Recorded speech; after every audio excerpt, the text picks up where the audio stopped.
السلام علیکم ورحمۃ اللہ وبرکاتہ۔ عزیز ناظرین، یہ نیکیوں کا موسم بہار ہے اور سحری کرتے وقت جب آپ اپنی جسمانی ضرورتوں کے لیے اپنے پیٹ میں غذا پہنچا رہے ہوں، ہم نے یہ سمجھا ضروری کہ کچھ روحانی غذا کا بھی انتظام کرتے چلیں، اور اسی کی مناسبت سے انشاءاللہ تعالی رمضان کے 30 سحری یا 30 روزوں کے سحر کے وقت ہم سحری بائٹ کے نام سے یہ پروگرام نشر کرنے جا رہے ہیں۔ تو آج کی اس نشست میں آپ لوگوں کے سامنے قرآن مجید کی فضیلت سے متعلق ایک طویل حدیث پیش کرنا چاہتا ہوں، جس کے راوی حضرت علی رضی اللہ تعالیٰ عنہ۔ ویسے تو اللہ کے رسول صلی اللہ علیہ وسلم کی ہر حدیث اپنی جگہ پہ بہت اہم ہے، لیکن جہاں تک اس حدیث کا تعلق ہے،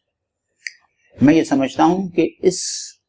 حدیث کے ایک قول اور ایک جملے کو ہر اہل ایمان کو چاہیے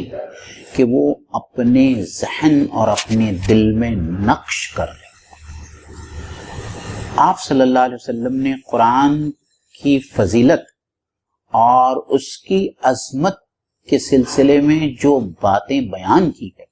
اس کو سننے کے بعد میں ہم کو یہ احساس ہوگا کہ آج ہمارا جو کچھ بھی حال ہے،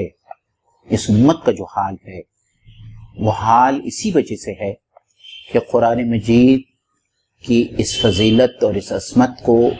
ہم جو ہے بھلا بیٹھے ہیں۔ حضرت علی کہتے ہیں کہ میں نے رسول اللہ صلی اللہ علیہ وسلم سے سنا، آپ نے ایک دن فرمایا آگاہ ہو جاؤ، ایک بڑا فتنہ آنے والا ہے۔ میں نے عرض کیا یا رسول اللہ، اس فتنے کے شر سے بچنے اور نجات پانے کا ذریعہ کیا ہے؟ آپ نے فرمایا کتاب اللہ، اللہ کی کتاب، اس میں تم سے پہلی امتوں کے سبق آموز واقعات ہیں اور تمہارے بعد کی اس میں اطلاعات ہیں، اور قرآن مجید میں ان سب کی آگاہی دے دی گئی ہے، اور تمہارے درمیان جو مسائل پیدا ہوگے قرآن میں ان کا حکم اور فیصلہ موجود ہے، یعنی حق اور باطل، صحیح اور غلط کے بارے میں یہ قول فصل ہے۔ یہ کوئی فضول بات نہیں ہے۔ جو کوئی جابر اور سرکش اس کو چھوڑ دے گا، غرور اور سرکشی کی راہ سے قرآن کو منہ موڑے گا، اللہ تعالیٰ اس کو توڑ کر رکھ دیں گے، اور جو کوئی ہدایت کو قرآن کے بغیر تلاش کرے گا، یعنی جو قرآن کو چھوڑ کر کسی اور کتاب سے ہدایت کا متلاشی ہوگا یا ہدایت کو تلاش کرے گا،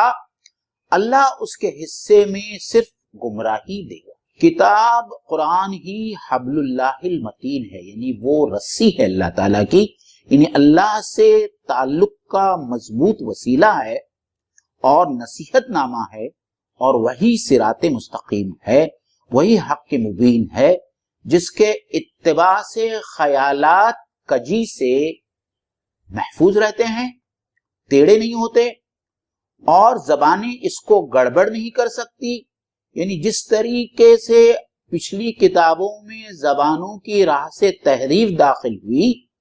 اور تحریف کرنے والوں نے کچھ کا کچھ پڑھ کر اس کو محرف کر دیا، اس طریقے سے قرآن میں کوئی تحریک نہیں ہو سکی۔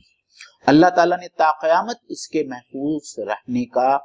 انتظام فرما دیا ہے، اور علم والے کبھی اس کے علم سے سیر نہیں ہوں گے۔ یعنی قرآن میں تدبر کا عمل، اس کے حقائق اور معارف کی تلاش کا سلسلہ تا قیامت جاری رہے گا،